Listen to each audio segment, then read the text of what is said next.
You're listening to the Vox Media Podcast Network.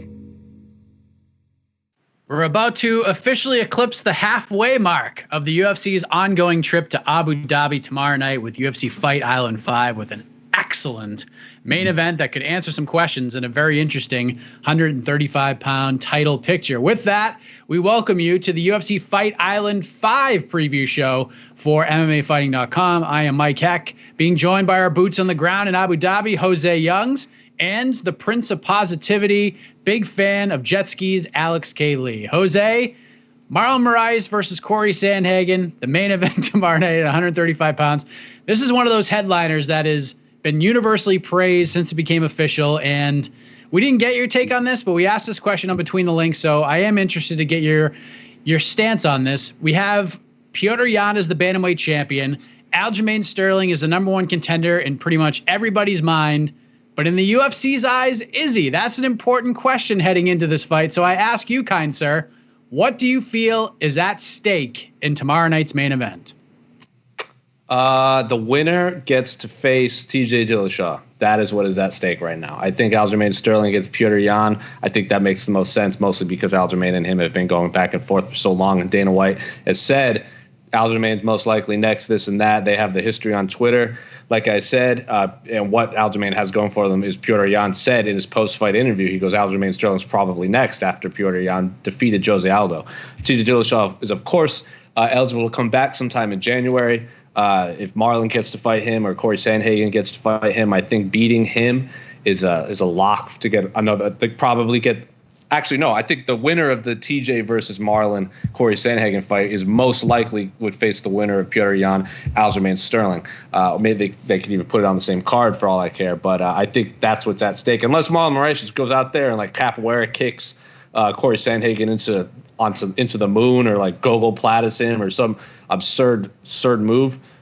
He might just skip the line, considering he already beat Aljamain Sterling violently. And let's not forget, he signed a contract to fight Petr Yan in Kazakhstan, if I'm not mistaken. So, and he beat Jose Aldo, the man that Petr Yan beat to get the title. So, but I think the winner of Marlon and Cory Sandhagen will most likely fight TJ Dillashaw when he returns. And the winner of that will fight the winner of Petr Yan and Aljamain Sterling. AK, before we move on to the fight itself and more of the ins and outs of this event tomorrow night, I'm always interested to get your take on your degree of difficulty scale heading into these cards. The ceiling this card could reach on paper if all goes according to plan. So what is that number for you this week? I'm not going to play around too much. I think I would say the number is the same as last week. I said last week could have been a 6 out of 6. And I think it lived up to that, which is a good thing. That's a good sign. Like, that sounds like insulting. Like, oh, at the most it could have been is like a 6, but like, that's pretty good. So I think last week lived up to expectations.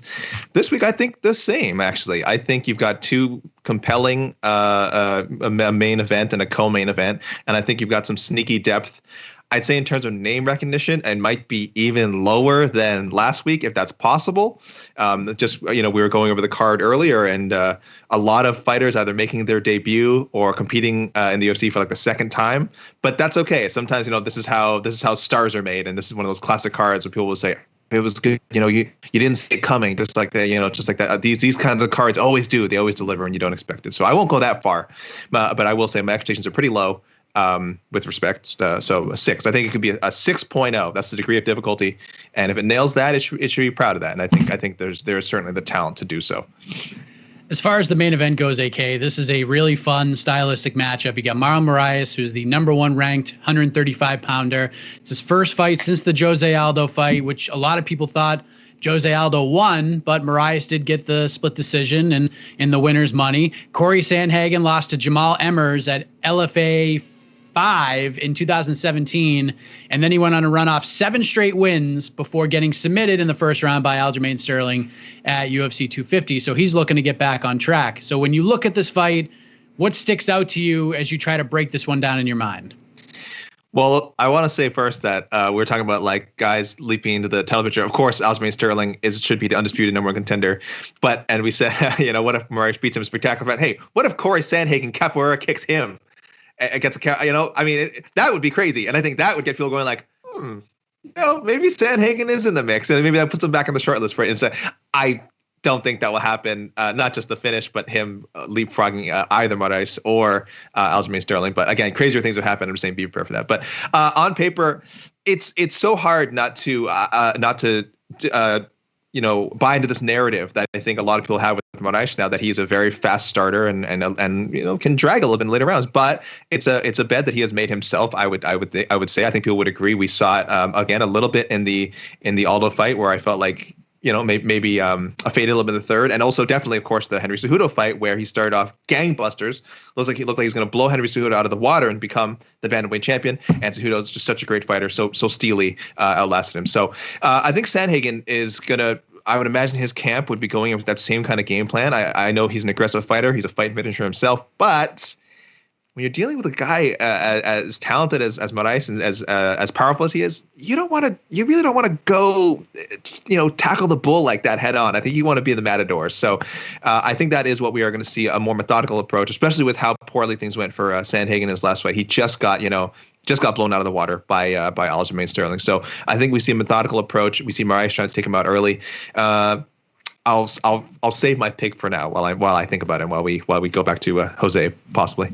Yes, because Jose is a big fan of, he says this all the time, high level martial arts competitions, and we have one here. Both guys, very complete fighters. Sandhagen, great with his movement, his ability to get in and out and mix things up. He's solid on the ground as well. And then you have Moraes, who's just a powerhouse at 135, can finish fights with one shot. He's also a black belt under Ricardo Almeida, so he's very good and quite underrated if the fight hits the mat. So as you look at Jose, you get two complete fighters here. If there's one intangible that one of these guys bring to the table that could be the overall difference in this fight in your eyes, what would it be? I think it's going to sound like a cop-out, but it's just experience. I mean, Marlon Moraes has fought high-level opponents for the last, 10 years? Even he was fighting a World Series of Fighting. He was having these, he was preparing for 5-round main events over and over and over and fighting the best that they offered. And then he hops right into the UFC, and he jumps right, like what we're talking about Michael Chandler right now, or like when Justin Gaethje came, that was Marlon Moraes. He came in from World Series of Fighting, and he immediately got thrown into the mix with the Rafael Assunção fight. And yes, it came up short, but then after that, he rattled off all these wins over incredibly high-level fighters. And let's not forget that first round against Henry Cejudo that he lost. I think you could make an argument he won that round if most people believe that. And as I think it was John McCarthy, maybe, I can't quite remember the ref. He said that was one of the fastest display of strikes he's ever seen inside the octagons when Marlon Moraes and Henry Cejudo threw down. So I just think Marlon could be the best bantamweight on planet Earth. He just got beat by Henry Cejudo in a fight that he was winning until, I think, because I interviewed him at the Dominance Media Day, he said he just got tired and he just blew his load and just felt like succumbed to his exhaustion. Now he's at ATT now. He was at Mark Henry at the time. I know our producer Casey's been saying it forever. Marlon could very well be the best bantamweight in the world. I also know you've been calling for Marlon Moraes versus Dominick Cruz for a very long time. I think this is as close as you're going to get besides those two fighting. Cory Sandhagen has made it known that Dominick Cruz is his favorite fighter, and he mimics his style. At the media day, Marlon Moraes referred to Cory Sandhagen as a better version of Dominick Cruz. So this is an absolutely the definition of a high-level martial arts competition. All respect between the two, but as Cory Sandhagen said, I don't view Marlon Moraes as a nice guy. I just view him as the opposition, and then we could be nice after. I just think Marlon's just maybe a step ahead of Cory at this point in their career. Cory, in 2-3 years, Cory could be the best bantamweight in the world, but right now, Marlon Moraes is the number 1 ranked bantamweight in the UFC rankings for a reason. He should probably be fighting. He should have got the title shot already against Petr Yan over Jose Aldo. So I slightly lean Marlon Moraes just based on the not the physical tools, but the intangibles, championship experience, a high level of competition, and experienced 5-round fights. And again, Marlon very well could be the best bantamweight walking planet Earth right now. Have you guys seen the odds for this fight? Yes. I have not. Sandhagen is favored. That's a little surprising. He's honestly a minus 145 favorite. I did not. I literally just checked right now. I was going to make a point about Moraes, kind of things you were just saying, Jose. I think looking at all the factors, I assume people view him as a superior fighter, but apparently not. Apparently right now the money is on. I don't know, and I don't know if this line moved. I didn't see the initial line. I just know right now, I think as of today, sitting at minus 145 in favor of Cory Sandhagen, which is a little disrespectful to me. It's a little surprising considering Jose Aldo's coming off a win over many considered the greatest featherweight of all time at bantamweight. Yeah, it was close. Yeah, it was a split, and a lot of people think Jose Aldo won, but his win is a win. And Cory lost at 90 seconds last time. It's a little surprising, honestly. Yeah. What did Moraes do to lose the confidence? I would honestly, I thought what'd you say it was minus what? Minus 145. So I mean, not a huge favorite, but he's I would like flip that. I would make Marlon minus 145, right? And I would be like, yeah, that makes sense. Peculiar. So, AK, as peculiar as that is, are you going with the favorite to bounce back here, or the surprising underdog Moraes to continue with his quest towards a second opportunity at a UFC title shot? I mean, I have to lean towards Moraes. I mean, again, for me, I thought it was too obvious of a pick. I was going to, sort of preface my prediction by saying, yes, I know this seems like the clear choice on paper. I guess it's not. I guess there's maybe people know more than I do, which wouldn't be the first time.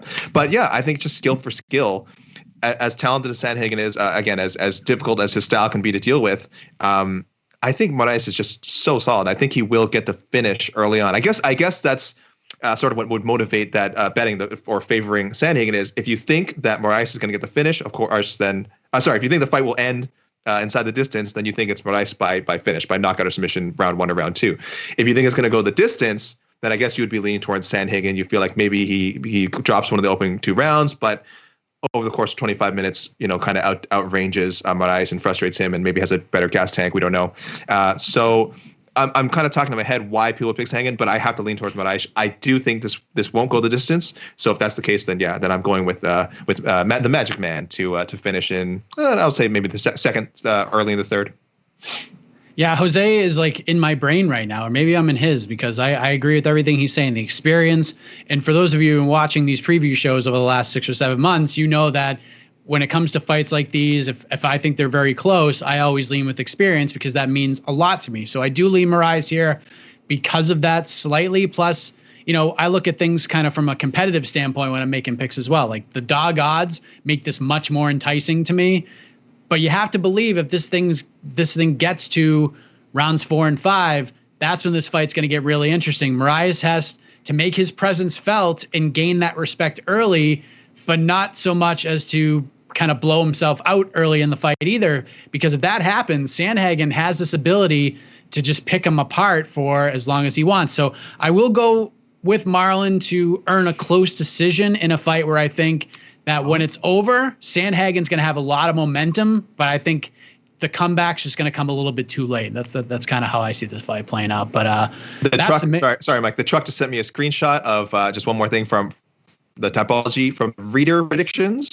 64% in favor of Moraes, and most of them predicting a knockout win. So public sentiment and betting sentiment not lining up here. So I guess this could go either way, which is what you want from a competitive fight. This is exactly what we want for a main event. And then for a co-main event, we got another fun one. This one at 145 pounds. We get Edson Barboza looking to bounce back from a controversial decision loss to Dan Ige. He's taking on Maquiao Amirkhani, who has won 3 of his last 4. The one loss was to Shane Burgos at MSG in November, and then he bounced back with a beautiful anaconda choke finish of Danny Henry at UFC 251. Jose, we'll start with you. Barboza, big favorite here, looking to get his first win at 145 pounds in the UFC. Your thoughts on this matchup with Mr. Finland himself? I think it's a fantastic fight in a way of match, and just it's great matchmaking in general. I think Maquiao Amirkhani is, and no disrespect to him, I think he's an opponent that Edson Barboza could have a showcase fight. I mean, you mentioned Maquiao Amirkhani's loss at MSG to Shane Burgos. That was the definition of a beatdown. Like Shane, like that. If that had stopped earlier in the fight, no one would have complained because Shane Burgos basically beat the soul out of Maquiao Amirkhani until his body just shut down. The referee saved him. And then on the flip side, I was at Edson Barboza's fight against Dan Hooker, and Dan Hooker was just too tough for his own good. He kept trying to fight, and Edson Barboza just like, you've seen Three Ninjas, like it was like light up the dummy. That's basically what Edson Barboza did to Dan Hooker for like 2.5 rounds, a round and a half, however long it lasted. And then Dan Hooker, literally his body just shut down from the onslaught. So given the fact that I've witnessed both of these fights live, Edson Barboza just beat the soul out of Dan Hooker, who is an extremely high-level lightweight, and then Shane Burgos beat the soul out of Maquiao Amirkhani at Madison Square Garden. you have to lean toward Edson Barboza. I think he beat Dan Ige in an extremely close fight. Edson Barboza is one of the toughest fighters I have ever seen in terms of durability, in terms of the ability to take damage. He's lost to some high level fighters. So I think this is a fight that Edson Barboza needs, where he can really just put the beat down on someone, get more highlights, get a spectacular win even, and then throw him right into the title contention again. And on the flip side, Maquiao Americani, this is clearly the best opponent he's ever faced. And a win over Edson Barboza does wonders for his career, because Edson Barboza is 0-1 in the featherweight, but he's a huge name. He's very popular. He's exciting. So if Maquiao Americani is able to finish him, biggest win to date, obviously, and that I think will launch him possibly into the top 10, top 15 if he's not already there. I don't know off the top of my head. So I like the style of matchmaking. Maquiao Americani asked for this fight initially. He wanted to fight Edson Barboza before Dan Ige, and then they booked the Dan Ige fight, and then Maquiao Americani got his wish. He said he's a new fighter. He's burned a lot of bridges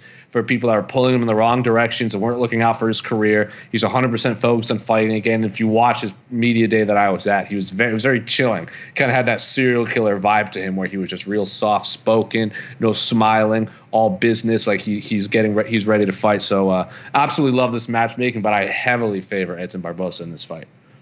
What do you think, AK? And then do you have a 90s movie to compare it to, like Jose did? Because he busted out the three ninjas. That's going to be tough to beat. Boy, that was reaching back.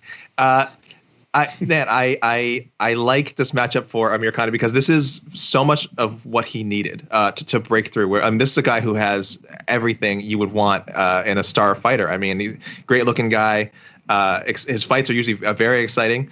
He's got some signature finishes. He's got a good reel you can put together.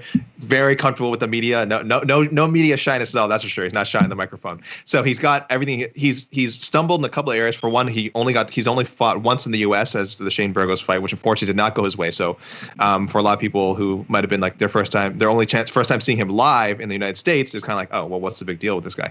And the second thing is he doesn't really have his signature win. I'm just looking at his record. I think Jason Knight. Maybe his best win. Other than that, as Jose mentioned, Edson Barboza, name value and resume wise, leaps and bounds over anyone that Americani has fought so far. So while yes, this could be a showcase for Barboza, especially since he's still looking for his first win at 145 pounds, it's just as much of an opportunity for Americani to finally crack that top 15. And really kind of show why he's been such a highly touted, you can't say prospect anymore, highly touted potential contender. And this would bump him up there. He's just outside. He's not on the top 15. I imagine would be just outside if you're keeping your own rankings. I believe in mine, he's probably in the top 25. But Barboza is just such a tall order. I mean, this guy is relentless. And if Americani shows any sort of those moments of like fading, or those kind of moments where he's off in his fights, any inconsistency, he's gonna get hurt. He might make it to the scorecards, but he might wish he hadn't. Let me put it that way. So be careful what you wish for Americani. Good for him. I'm glad he got this Barboza matchup. But boy, this might be the one that gets Barboza back on track. And he hasn't been that far off track anyway in his last two fights, if we're being honest. So you're going Barboza here, AK? Yeah, I have tipped my cap. I tipped my hand, as it were. So yes, my pick will very likely be Barboza when I unfurl my predictions. Jose, it sounds like you're leading Barboza as well. You're picking him. Does this thing get to the judges, or do you think he gets him out of there?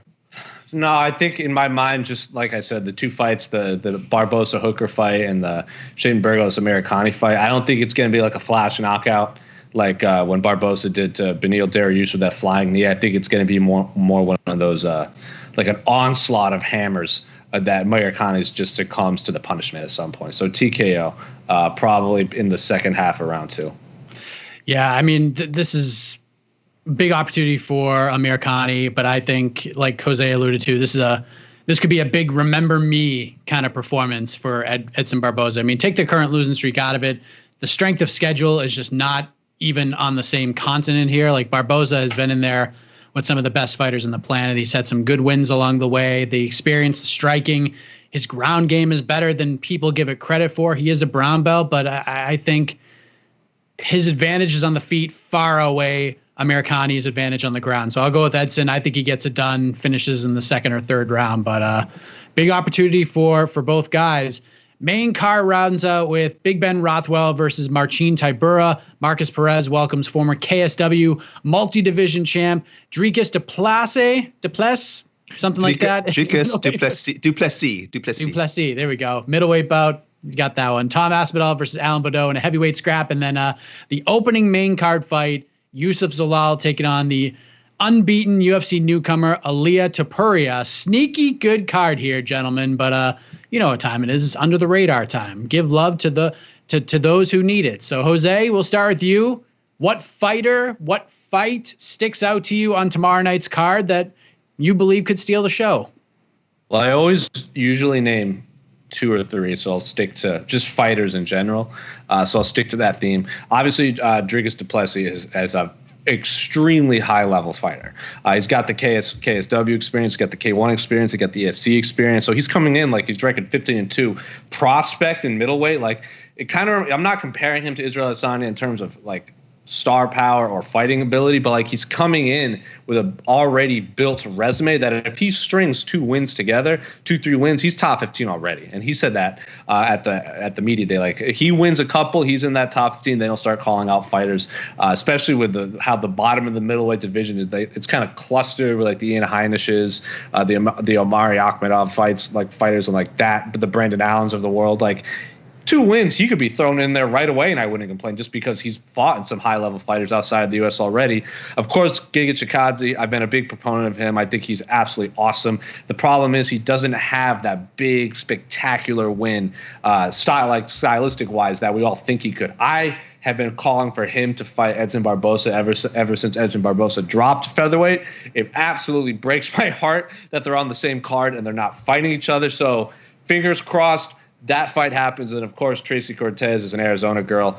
I'm from Arizona. She trains at Fight Ready.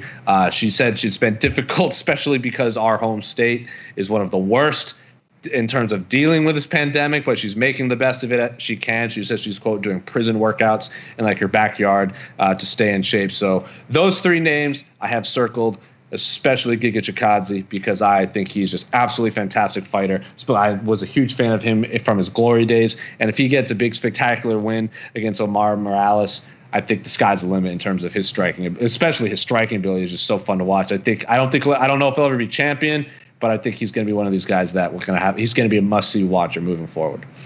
Yeah, that fight is crazy. Omar Morales is a massive 45er, so it'll be interesting to see how Giga handles that, because I mean his last fight was at 155. He could easily be a 55er, but he's dropping down to 45 for this one. AK, what say you? What could steal the show here that not a lot of people are talking about?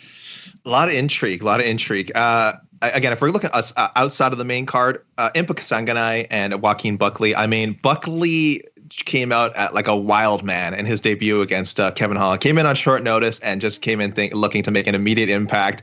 And there was several moments where you could have talked yourself into him beating Kevin Holland by knockout, but Holland got out of there and put Buckley away in the 3rd. So that was a great fight. And now Buckley faces Impa Kasanganay, who is stepping on a short notice for Abu Azaitar. So kind of a makeshift matchup, but one that I think anyone who's keeping an eye on either of these guys has kind of thought, yeah, this matchup makes a lot of sense and could happen now. They're both in the UFC, so here we are, maybe ahead of schedule. Kasanganay unbeaten.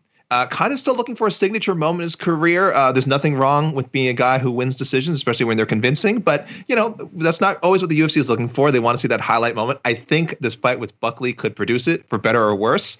I would favor Kasanganay, and I think that the come forward constantly style of Buckley will be good for him, and maybe he'll get to find that finish. Otherwise, I got to shout out. Jose shouted out Tracy Cortez. I actually think her opponent, Stephanie Egger, who's also stepping on a short notice, is really one to watch. I think she has a win over Reina Miura in Ryzen. Which was a big upset at the time. I remember when that happened, it was like, oh, geez, you're kind of looking at the results the next day, and you just assumed that she was going to get walked over. But she's inexperienced, but she's fought high level. She's also actually fought in Invicta as well. So I think she's a really dangerous opponent, and she's almost a 2-1 underdog to Tracy Cortez, which I think is insane. I think they're both a little too early in their careers for either of them to be that heavily favored against anyone. So I think Stephanie Egger one to watch. And then I also just want to shout out very quickly the heavyweight matchup between Chris Daukaus and Rodrigo Nascimento. Daukaus, a very solid heavyweight prospect. And also, it'll just be fun to see because He weighed in at 227 pounds at Friday's official weigh-ins, and Nascimento came in at championship weight, as we are now calling it, championship heavyweight, 265. So could be a classic-looking freak show fight when they step in there, and we're all about that here. So, yeah. What was Egerton's? What were the odds for that fight? The odds for Cortez. Cortez is a minus 190 favorite. So I should say, say that Cortez almost a 2-1, which I think is insane. Because Tracy is she should be a flyweight. Like she's fighting at bantamweight now because of the pandemic and last minute opponents and everything. But on the regional scene, especially in Arizona, pretty much all of her fights are 125, and Egerton has fought at 145. She's so much taller than Tracy Cortez, and Egerton is very, very honest with her. She's like, I need more experience. So that's crazy to me that she's that big of an underdog. Yep. Yeah, my fight has to be the main card opener for me. Zalal versus Topuria. That's a freaking scrap. I mean, Topuria is a finishing machine. Right. Very exciting prospect coming in to take on a surging contender in Youssef Zalal, who is already on a second contract with the UFC after just making his debut in February. First to 3-0 in 2020 for the UFC. A lot of people quite confident that this guy is the future of the 145-pound division. I mean, Yusuf's been in there with some scrappy guys. The Jordan Griffin fight certainly sticks out, but this will be his toughest test in the octagon yet. But what I like about it is I think because of the short notice nature of this fight, I think there's a lot less pressure on Yusuf, and that could lead to him just going out there and focusing on just having some more fun out there, fun on the feet. There's going to be some fun scrambles on the ground. I would be shocked if someone or both of these guys don't get 50 Gs tomorrow night. So I really like that fight. But listen, if you have an under-the-radar fight at home, let us know in the comments section. Love to hear your feedback on that as we put a bow on another preview show here on MMAfighting.com. Of course, Jose over there, our boots on the ground. He'll have all the backstage interviews throughout the night. We'll have results, news, etc. from the event. So stick with us here at MMA Fighting for all things UFC Fight Island 5 and beyond. It's going to stream on ESPN Plus. As John Anik says, from wire to wire, from beginning to end. Prelims begin at 6 p.m. Eastern Standard Time. Main card at 8 p.m. Eastern Standard Time. This is beautiful compared to last week's crazy schedule and the late start of that freaking card. Not that you... 10:30. It's like, who gives it? Jose's like, what are you talking about? It starts at midnight for me. It starts at midnight for me. I'm going to be out of this. I'm going to be leaving. I get to the arena. It's midnight at nighttime, and I leave the arena probably at like 7 in the morning, and it's like the sun is out. It's the most bizarre feeling. You can get a lovely breakfast. Well, Jose, get some sleep, my man, because tomorrow should be a lot of fun. Until then, for Jose Youngs, Alex Cayley, I am Mike Heck. Thank you for watching, and we will see you tomorrow night. You're listening to the Vox Media Podcast Network.